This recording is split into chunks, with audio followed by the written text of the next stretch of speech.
Hello दोस्तों, मैं हूं आपका दोस्त और होस्ट। स्वागत है आपका आर्या फिजिक्स पॉइंट पे।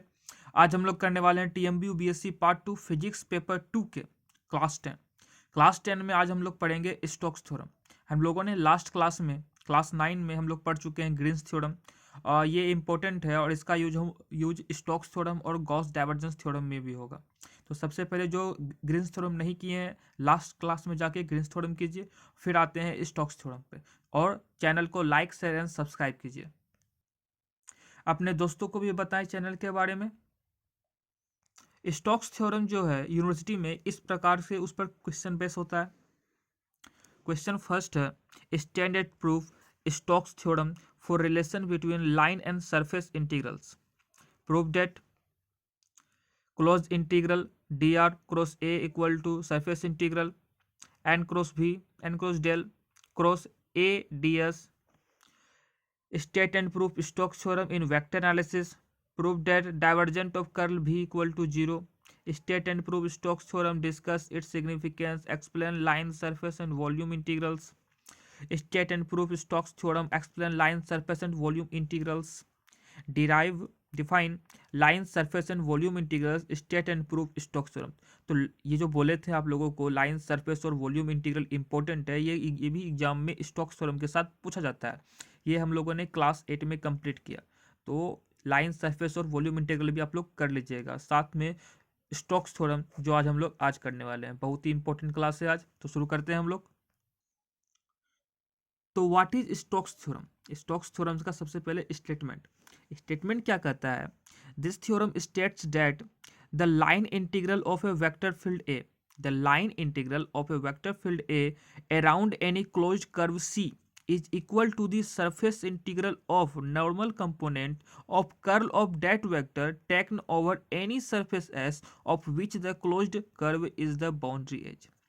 ये कह रहा है कि अगर कोई लाइन इंटीग्रल वेक्टर फील्ड का कोई लाइन इंटीग्रल हो ए अराउंड एनी क्लोज्ड कर्व सी, तो क्या कह रहा है?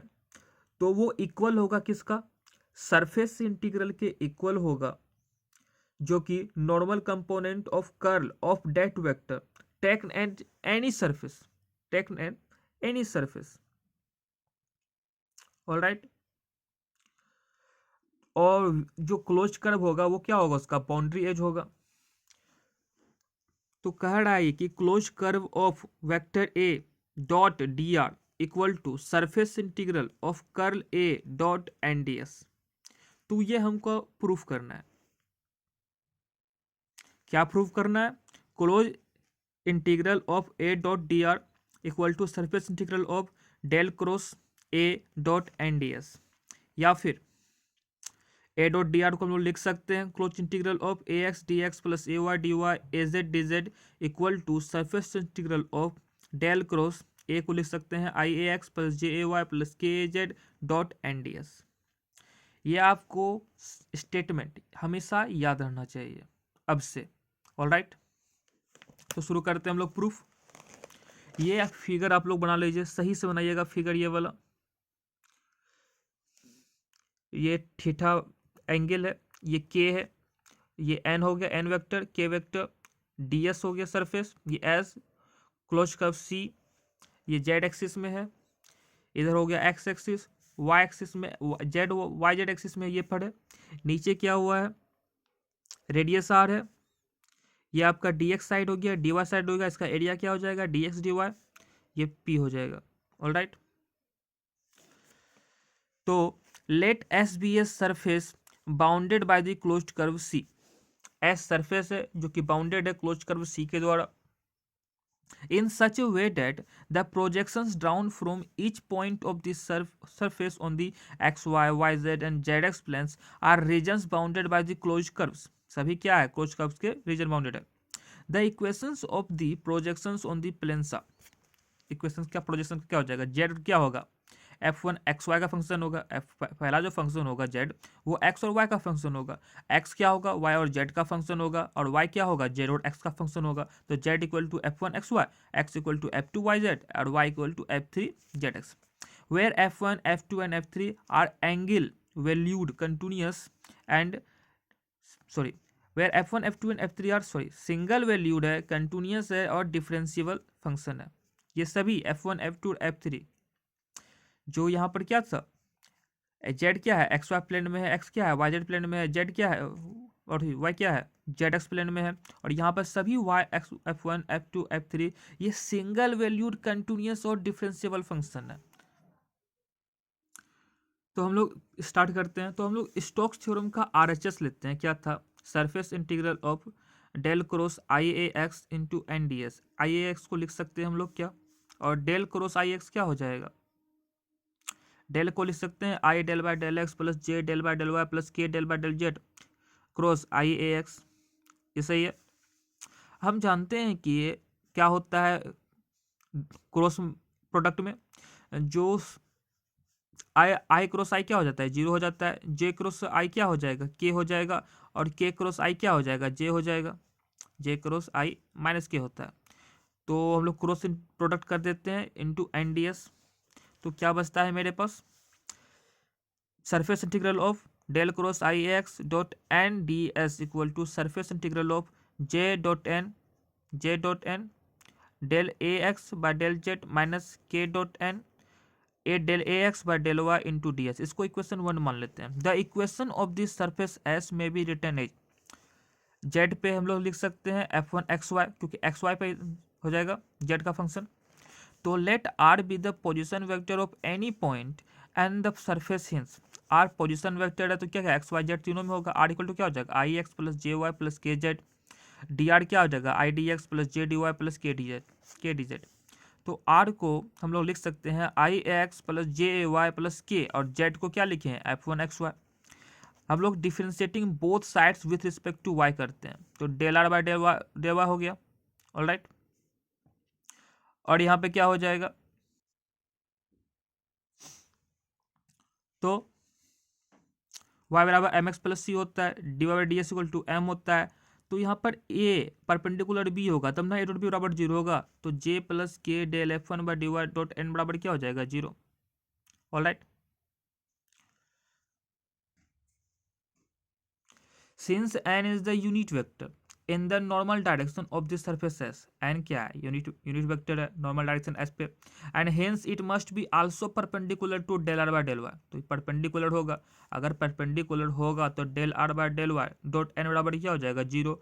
अगर ये जीरो हो गया del r by del y dot n बराबर जीरो, तो क्या हो जाएगा j plus k del f1 by dy into n बराबर क्या हो जाएगा जीरो हो जाएगा। तो अलग अलग कर देते हैं, J vector dot N vector plus K vector N vector cap पे है del F one by D Y equal to zero, तो जे कैप या एन कैप बोलिए equal to minus K cap N cap del F one by D Y.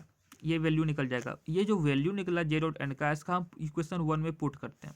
Putting the value of J dot n in equation 1 we get, तो हम लोग पाते हैं क्या, surface integral of क्या है del cross I A X equal dot N D X क्या हो जाएगा, सरफेस इंटीग्रल ऑफ माइनस के आपका जे डॉट एन वेक्टर की जगह, जे डॉट एन वेक्टर की जगह यहाँ पर रखेंगे minus K cap N cap del A x by del Z del F one by D Y minus K cap N cap del A x by del Y into D S. अब हम लोग क्या के dot N D S क्या लिए common हो जाए, के डॉट के कैप एन कैप क्या हो जाएगा कॉमन हो जाएगा, तो क्या बचेगा del x by del Y plus del A x by del Z del F one by D y. यहाँ हो जाएगा इक्वेशन 2 होगा ये। हम लोग जानते हैं ए एक्स एक्स वाई और जेड का फंक्शन है, और जेड बराबर क्या है f1 एक्स वाई है, तो इस पूरे को हम लोग मान लेते हैं कि कैपिटल एफ एक्स वाई का फंक्शन है। तो where f is another function of x and y.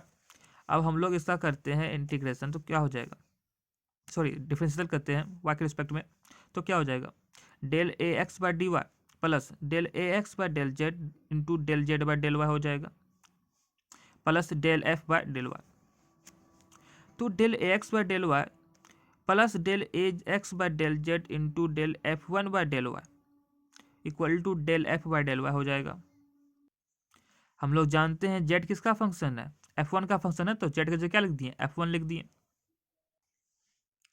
अब हम लोग इस वैल्यू को इक्वेशन 2 में पुट करेंगे, यहाँ पर पुट करेंगे, देखते हैं क्या होता है। इस पूरे के जगह क्या हो जाएगा capital del F del capital F by D Y हो जाएगा तो पुट कर देते हैं। Putting this value in equation two we get surface integral of del cross I A x dot N cap D S N vector भी बोलिए surface integral S del F Y del Y K vector N vector D S equation 4। तो हम लोग जानते हैं K dot N into D S बराबर क्या हो जाएगा के डी एस, क्योंकि एन वेक्टर के क्या है यूनिट वेक्टर है ना, और के डी एस बराबर क्या हो रहा था डी एक्स डी वाई। ये क्या था projection of elementary surface d s on x y plane.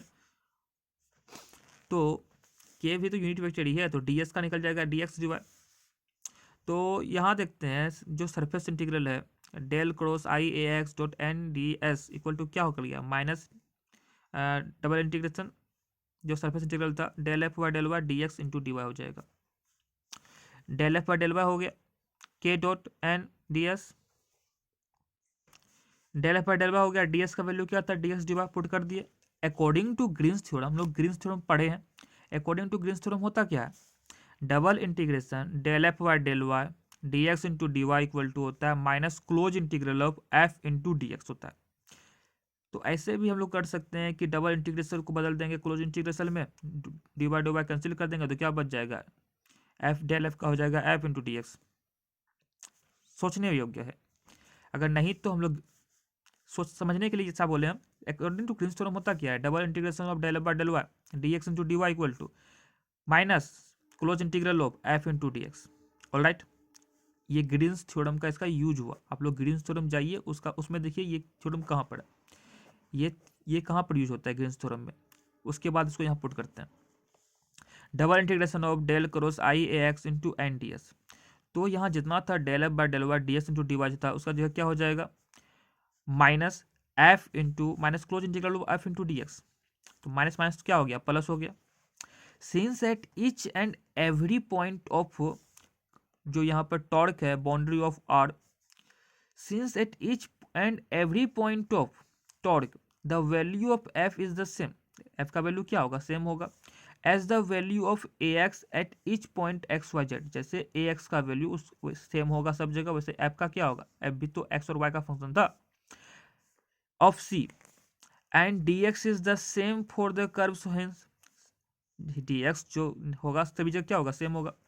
तो हम लोग लिख सकते हैं कि close integral of F into D X equal to क्या हो गया close integral of A x into D X, F भी तो ए एक्स का ही फंक्शन था।